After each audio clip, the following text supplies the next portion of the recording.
Each episode of Education with an Edge is meant to create, cultivate, and inspire honest discussion about issues affecting youth. Hosted by author, artist, educator, advocate, and speaker, Jaquel Lane. Hello and welcome. My name is Jaquel Lane, and I am your hostess of Education with an Edge, the podcast that is dedicated to all things youth, because in my mind, every child matters, and hopefully you feel the same way.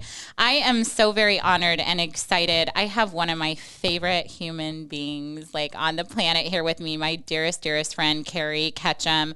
She is the Chief Development Officer for the Ronald McDonald House Charities in Omaha. For the last 4 years, she has overseen the fundraising strategies for the organization, as well as has been a guide on their development team, whose primary purpose is to create a generosity network of individuals and businesses who want to contribute to the mission, whether that be through their time, talent, or treasure. Prior to her role, Kari served as part of a project team that launched a new driver onboarding system at Kiewit for both the U.S. and Canada, as well as a former business owner of 500-plus student dance studio and ballet teacher for more than 15 years. And we love the fact that you are such an advocate for the arts, and so we're going to get in that today too. But through Kari's robust experience, she recognizes the power of vision, fortitude, and flexibility when striving towards the end goal. Inspired by her mother's career and passion for the nonprofit sector, she saw the incredible impact a career in this field could make. With her past leadership experience, project manager mentality, plus an unwavering vision of the good that we can all do in our community, she sees the abundant opportunities in encouraging others to contribute to a cause and make this world a better place for all. My sweet friend, Kari Ketcham. And you make the world a better place. And you certainly make a better place for me. So right back at you. I'm so grateful. We're just so excited to see each other. We haven't seen each other a long time. So, Kari, obviously you have an illustrious, that was absolutely, you've done so much in your life, and you've had such an illustrious career, but we'll get into a little bit, tell us a little bit about yourself, and since this is a podcast that's geared towards young people, right, tell us about how you grew up. Right. Well, it's so interesting, you illustrious career. Thank you so much. I feel like there's so much left to do. So, when I'm making my goals, there's a lot more to accomplish in this world, and I feel like I have a lot more to give. But as far as my background is concerned, I'm from the area. I'm from Council Bluffs. A wonderful family, a younger brother, and my parents, who they have been mentors in my life and guiding forces. I love them dearly. So when I moved back about 6 years ago, it was so nice to be in their company more often, because they truly ground me. And, looking back, I am so fortunate to have not only that support system, but also they were people who believe in me wholeheartedly and unconditionally, and I think that is so important to feel for everyone, no matter where you're at in your life. As a 42-year-old, I was going through a lot, and it's so funny how you still crave unconditional love and support, depending on what you're going through. I love that you touched on that, because so many young people, just so many people in general right now, just in our climate, are going through so many things. Right. And I was talking with someone the other day about unconditional love and just what you said. And you really, as a friend, and I can say this, you embody someone that people feel just completely, I'm able to completely be myself with you, and your light and the way that you interact with people, you're completely accepting of everyone. And so I have no doubt that you garnered that amazing gift from your wonderful parents and family. Absolutely. And so for that, I thank them, because you are truly, Me too. Thanks, guys. That's wonderful. So, the arts are significant to you. And one of the things on Education with an Edge that we really wanted to focus on was the fact that, oftentimes funding and things are cut from educational programs, sometimes that are publicly funded. It's the first thing to go. And it's obviously extremely heartbreaking, because the arts were extremely impactful to me. It was probably one of the only reasons that I wanted to be in school. And so, but you have had quite the career in the arts. And so I want you to talk about how the arts impacted you as a youth and then throughout your life, and in particular, dance. Right.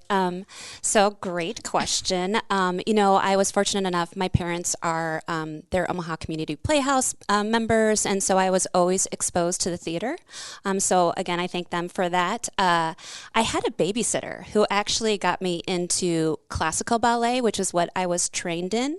So, and that opened a whole new realm for me. The world opened up, right? So interesting people and different perspectives and a way to express myself that I think as a child I needed. I am one of those people who I think I made my bed when I was 1 year old and everything had to be put in its place. And so I probably didn't express myself verbally, but dance allowed me to do it through movement. And, as a young child, I'm sure I didn't even realize it, but looking back, I know how powerful it was. It also made me recognize, so I'll go through, studied classical ballet, danced with the Omaha Ballet and the Boston Ballet briefly. I lived in Boston for a summer. And what was happening, my friends were dropping out of high school at like 15 years old to go dance with San Francisco Ballet. And that wasn't really an option to me because I was smart and I wanted it to be in my life. And at that time it was all or nothing. And so, I decided to go to college. So when I went to college, I remember throwing away my toe shoes and saying this is over and kind of cut myself off from it, and which was very unhealthy, honestly. And I struggled in college emotionally. So I do believe that was a part of it, that I wasn't expressing myself in a healthy manner. But yeah, so jump forward. I'm living in Columbia, Missouri with my ex-husband, and I take a dance class for fun. And the instructor there says, wait a minute, what's your story? There's a story here. And so I, told her my background, and she's like, have you ever thought about teaching? And I kind of thought for a moment, like, no, but why not give it a try? I'm open to any possibilities. So I did a test pilot class and I fell in love with it. And she's like, you're really good. And I also recognized I'm a better teacher than I am a performer. And I think it's because I recognize what the arts can do for a child or for a person. And so that became my true north and compass, is to provide an outlet for these kids. And I think it was so cool because we had known each other for like several years, and I had known how like talented you were, and I'd seen, she's stunning, but all your beautiful ballet photos. And then when I learned that you were a teacher, and it's so important, as you said, like to allow kids, but also adults, like just to have creativity. Like, it's just remarkable. Even sometimes, I'll sit down and I'm so embarrassed of this, but not really. People will buy me the adult coloring books for Christmas and stuff. And it's like just any kind of artistic expression. We forget how to do that sometimes. If you play an instrument and you don't keep it up, or you dance and you don't keep it up. So I love the story of always being able to go back to your roots, and you took that dance class and it ignited that passion. Yeah. And so what a cool story. Yeah, it was so fun to see these kiddos too. I think initially I had the concept like I'm going to train them and they're all going to be professional ballerinas. Yeah. And then I was like, wait a minute, take a step back. And what happened was a parent approached me. This is so funny because they're like, my daughter respects you. And I've been trying to get my 14-year-old daughter to wear deodorant. She won't listen to me, but I know she'll listen to you. And I was like, I have this power to make an influence and an impact on these children, and I don't think I recognized it till that moment, how truly influential I was in their lives. And so, like I said, it became my guiding light. And you want to encourage them and you want to teach them discipline, but you also want them to fall in love with themselves, and so and carry that out in their life, whatever path they choose. Whatever path. And I think that's so beautiful. And trust me, as a middle school teacher, I have all kinds of stories like that. So I bless your heart. Right? But that's so true, because they probably idolized, really were idolized you and wanted to, please please you, and especially in ballet, you know, it's so very, very structured, and there is a certain routine and things. Right. And so I think that's so cool that sometimes we just don't realize the impact that we have, or that people, or that children do think that we're cool or look up to us, you know, like, so that's wonderful. And another thing that kind of we like to focus on education with an edge, because I think, well, this is something that I struggled with as a young person, and talking with young people, I think sometimes they feel like I have to take a specific path, and this is the path that I'm choosing, and I have to stay on this path. And if I deviate from this path, then the whole world is going to end. And so I love to talk about, I call it versatile, multi-talented individuals like yourself, because you were obviously had this very successful dance studio, and you know, had been a former ballerina, but you also went to college, and I mean, really kind of this have it all mentality, and then decided that you wanted to give back to your community, like you had been doing in a different way. And you have a remarkable career now that you love. And I can't say enough about Ronald McDonald House Charities and what you guys mean to me personally, but also what you've done for people who are very, very close, near and dear to my heart. Seriously and truly, I feel like you are doing God's work. So I'm not going to talk about it, but I want you to talk more about how did you come to your position at Ronald McDonald Charities, and what was that path like? You know, it's a very interesting path. It's both personal and professional. And so, to your point, my life was planned out. I'm a planner. And from when I was getting married, how many kids I was going to have. And after teaching ballet, you know, for 15 years in Columbia, Missouri, I mentioned my ex-husband, end of a relationship, and I found myself, I wanted to come back home and be near family. I needed that support system. And so what happened, I landed this really cool job at Kiewit, which I absolutely adored. And it was such a wonderful experience, especially from a leadership development and working for a Fortune 500 company, what that taught me. At the same time, I thought, you know, in some capacity, maybe it's not a dance studio, but I thought I'd go into the arts. And my mom had a wonderful career as executive director of the Girl Scouts for Southwest Iowa. And I've always looked up to my mother. She was like the first woman in Rotary back in the day, and just has done some stellar things. I could go on and on. So she's always inspired me in that capacity. And I thought, oh, you know what? I'll do nonprofit work, and it will be in the arts. Well, my project at Kiewit wrapped up, and this position at the Ronald McDonald House opened, the development director. I met the leadership, Lindsay Ray Corton, and her vision of what the future for the house looked like. There was a lot of growth and collaboration, and how we can meet these challenges in our community head on, and be a support system for the hospital. And I thought, this is it. This is where I want to be. It's not the arts, but I don't care. There's some really cool things happening. And so I left Kiewit and moved over, and it was the best decision I ever made. And I think it's so funny now too, like looking back. My dad was assistant director of pharmacy for Creighton or St. Joseph's Hospital for years. And so I have blended these two beautiful things from my past of what my parents did in their careers into my own. So I think I was groomed for this job, quite frankly, and it's been perfect. For sure. I think, and I couldn't agree more with that. And where you have even started, and all of the amazing things that you're doing at the house, just in the duration of time that I've known you, and the great impact that you're making on our community and in children and families' lives who are dealing with really serious illness is just a beautiful thing. And you're able to be a part of that story and a part of their journey at their most vulnerable time. Absolutely. And I couldn't think of anyone, I mean, better suited for that position than you. Oh, thank you. Such a beautiful heart.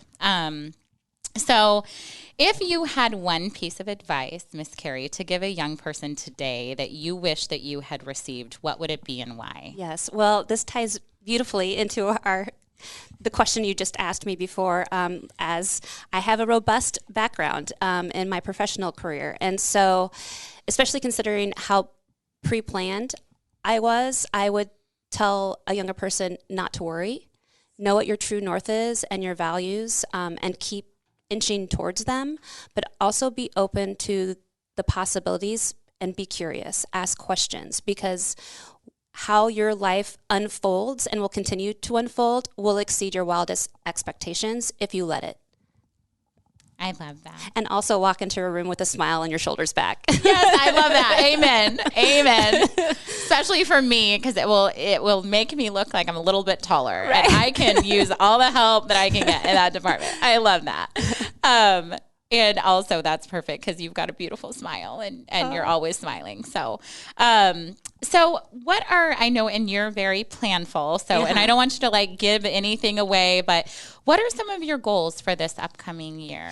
You know, I'm really glad you asked this question. Of course, I have like professional goals within the organization and how we continue to serve. It's been such a crazy year with everyone with COVID, but I think it gave the world a greater understanding for what these families go through. So there's some challenges with that, right? And we're thinking about that within our organization, but I also believe it will impact our communities going through this, right? And so a lot of it, I want to do great things in our community. And I think there's more to me than just the Ronald McDonald House. So I would love to sit on a board. I would love to find a way to address mental health issues that people are facing. I would love to get in the weeds of racial inequity. I'm trying to educate myself on this, and it's been eye-opening. And so those kind of things I want to look at. I want to face those challenges and be part of the solution. Personally, I also don't want my life, as a development person, there's a lot of out in the public, but I think I've learned there's a beautiful balance between the two, and I want to hold on to that. So that is my goal for the remainder of the year, is to find that beautiful balance between the two. I think most of the world feels the same way. I also want to, I meditate, and I want to be more consistent with that because I think that's helped me tremendously just for my own personal mental state and focus. Yeah. I think I love that. I mean, I love so much about what you said, but especially the fact, well, first of all, I mean, you are I can't think of anyone better suited to serve and help our community. So no doubt there's boards that are going to be coming out of the woodwork right and left. So you hear it on here, folks, like you need to reach out to her. We're going to get you all of her social and her email and all that good stuff. But you're definitely a change maker in our community, Kari. And what I love about you is you're always trying to make yourself better. You don't sit there and you don't say, well, I'm fine. You're always looking for growth opportunities, and that's why good things will always find you. But I love also what you said about the balance. There's such a balance between, the social media is so very prevalent, and I think there's so many great things, but especially for young people we didn't have as much of that growing up. And so, if any, so it's definitely such, a hard thing to balance for them and a hard thing to balance for adults too. Yeah. And I also, the mindful meditation, I meditate as well. And it's like, I love what you said about consistency. And sometimes young people, you might think that it's kind of out there or whatever, but they have lots of resources on YouTube that you just type in so cool. 5-minute mindful meditation. And it's like, apps. Yeah. And you can even just feel like your breath getting more steady. Absolutely. And I think that we all need to just focus on being more in the present moment, and again, it kind of goes back to, it gives, I think, to just sit in the quiet too. Some people, it might be prayer. It might be taking a walk out of nature. For me, it's sitting in a room, listening to a meditation app. So it's going to look different to everyone, but I do think sitting in your own quiet teaches a lot about yourself and what's important and what you should focus on and what you need to let go. I'm one of those people, I call it monkey brain. And so there's a lot of negative self-talk. There's a lot of singing in my head going on too. Most of the time I feel like my life is a musical, but I think that's important to sit in the quiet. I'm, to your point, you continue to learn about yourself and the world with that.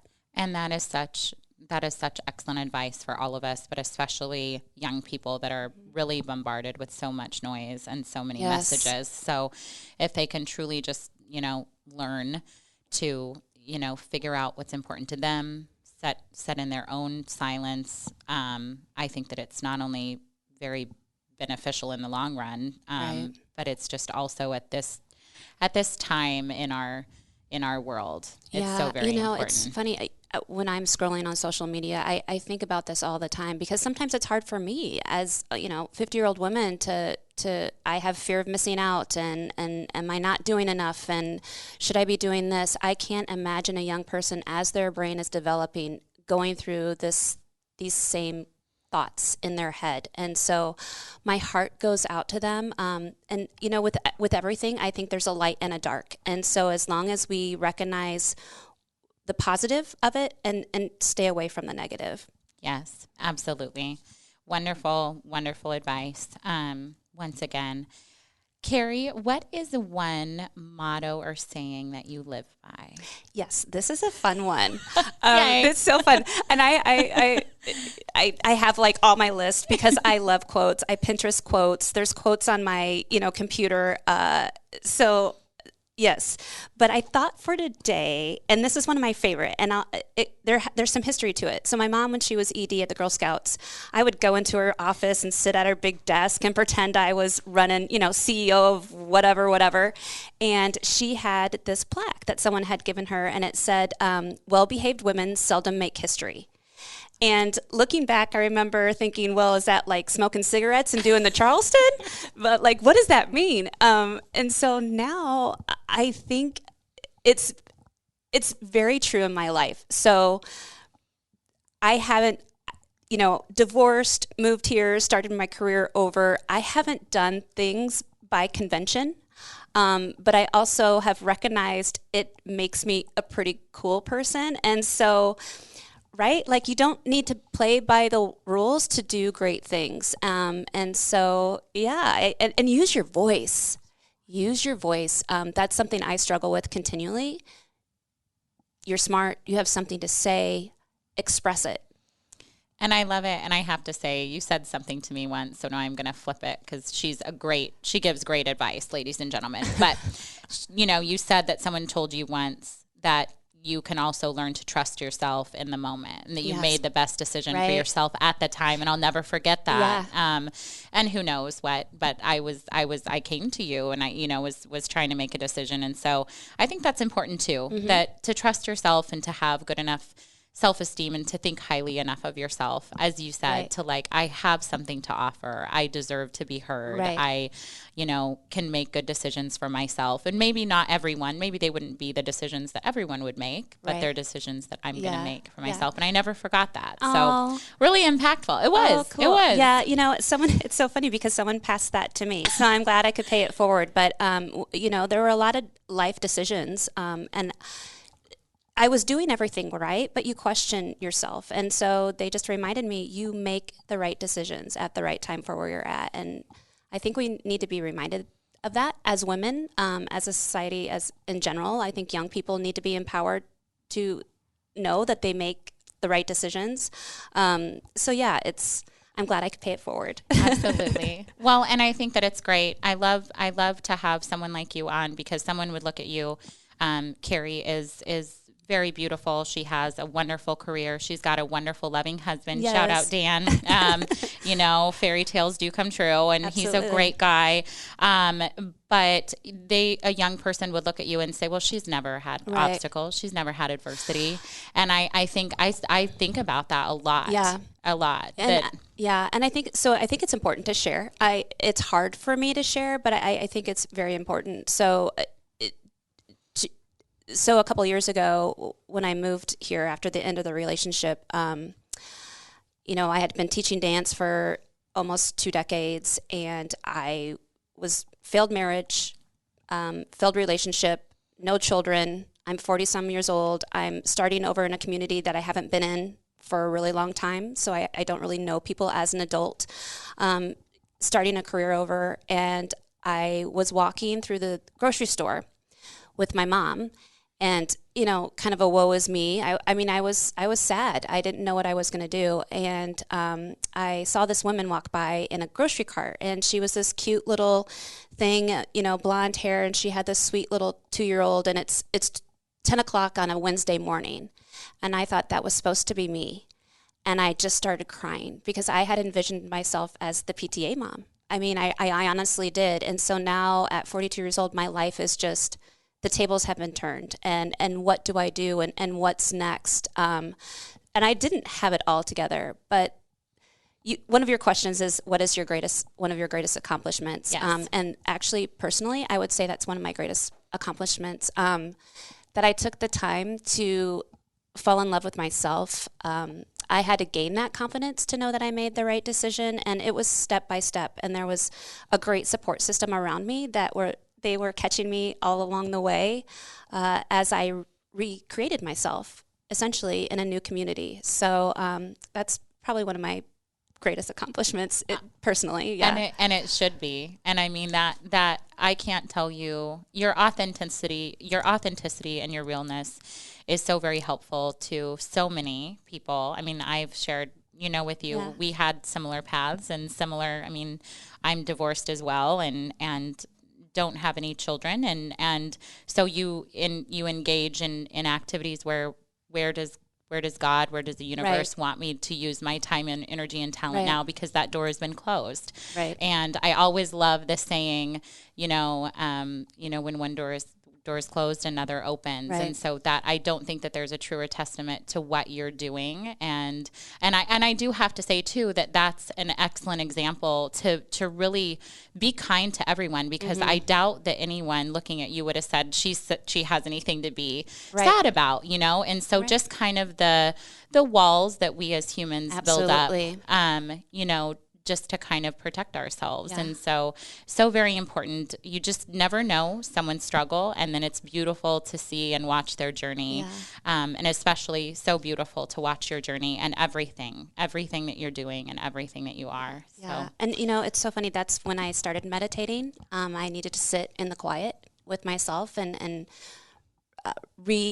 recognize again what my true north was and what my values were. And I believe the universe works in magical ways, and God works in magical ways. And it just because I was doing the right things and still inching forward and reaching out and asking for help inch by inch, day by day, all of a sudden I look back and I'm like, wow, I accomplished a lot in a short period of time. 100%. So, yeah. Oh my goodness. And I think it's a good lesson for young people. It's a good lesson for everybody that, to really appreciate every stage of your life, because someone,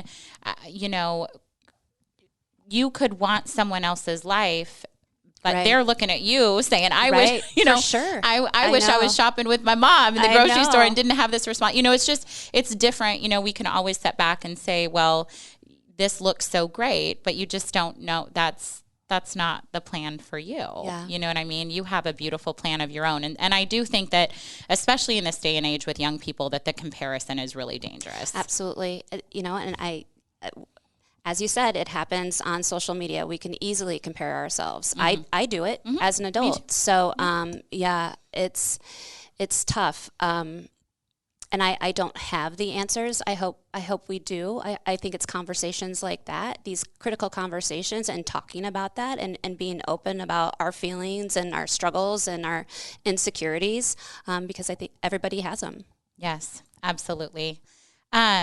Well, I just can't. I could talk to you forever. I know. I could talk to you forever because I adore you so much. But I can't thank you enough, not just for your friendship and our personal relationship, but the fact of everything that you've done for our community, every family that has come into your doors that has not known what's going to happen at such a time in their life that is so very, vulnerable, and the kids' lives that you have changed, and the work that you're doing. And I love you dearly, and I'm very grateful that you were here today. Yes. And first of all, I mean, you're, like I said before, you're such a change maker, and you're just getting started, Kari. So where can people reach out to you, contact you, follow your journey at Ronald McDonald, and all the wonderful things that you're doing? Well, first, can I just say, thank you for that. It means a lot coming from you. I'm going to get teary, just so don't look at me. I did too.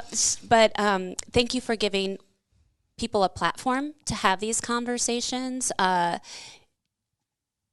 so glad I've encountered you. You're in my life for a reason. And it's just fun. It might have been months since I've seen you, but every time I see you, I light up inside, and you're doing incredible things and you lift me up. So thank you. Thank you for giving me this platform and this opportunity today. But we're also putting dinner on the schedule. Yes, we are. So people can reach me at, so for the Ronald McDonald House, it's www.rmhcomaha.org. My contact information is on there as well. I'm open to people reaching out to me on social media too. So I'm mostly on Facebook, but it's Kari Ketcham. And so they can DM me and I'll reach out. She is honestly just someone that is benefiting everyone so much, and I'm not going to get teary-eyed either, but I truly do believe you're someone that God put in my life for a reason, and whether it's I remember advice that you've given me and things that we've said and times that we've spent together, and so she's just a phenomenal person, ladies and gentlemen, and certainly a woman to watch in 2021. I keep saying 2020. I'm like, I missed several months there in 2021 and years to come. And as I said, Kari, you're just getting started. And I can't wait to see all of the amazing things that you're going to do. And I'm going to be cheering you on, girl. I know, right by my side. I'm going to be right by your side, boo. So, no, thank you so very much for being with us here on Education with an Edge today. And once again, if you are someone that's struggling right now, we have wonderful resources available to you. We do partner with the Boys Town Suicide Hotline, but we have other resources as well, other community partners. So please do go ahead and especially if you're a young person, but really anyone, we want to help you. We know that everyone's been through a lot this year, and we're all kind of processing, but we're going to get through it together. We need your light. We need your love. So hang in there. And until next time, this is Jaquel Lane with Education with an Edge. We'll see ya. If you have a question or just want to learn more, go to jaquellane.com. Thanks for listening to Education with an Edge, a Huda Media production.